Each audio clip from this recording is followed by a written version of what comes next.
For today's video naman po, ay magaganda-gandahan muna tayo today.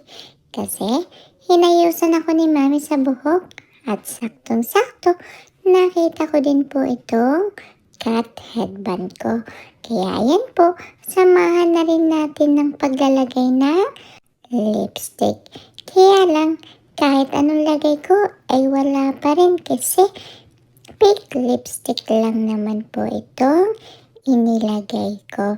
Kaya ayan, si Lily na lang po ang panoodin nyo kasi gustong gusto niya pong isinusuot itong mga sandalyas ko at medyo nahihirapan nga po siyang isuot kaya tinatawanan ko.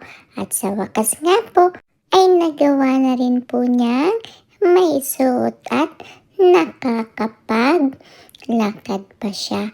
O, diba?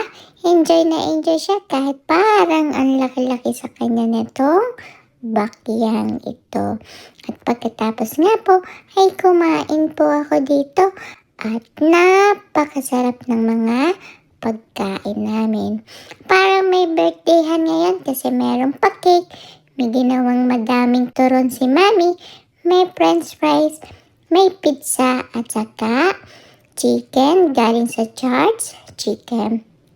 At syempre, andito din si Kuya at si Lily. Kumakanta pa nga po siya ng happy birthday. Kaya lang, ewan ko ba kung sino ang may birthday today.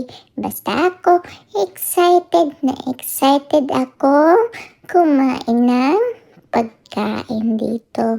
At yan nga po, pagkatapos ay taran, kumakain na ako ng french fries at saka po pansit at ganun din po si Lily. Talagang enjoy na enjoy po siya sa pagkain.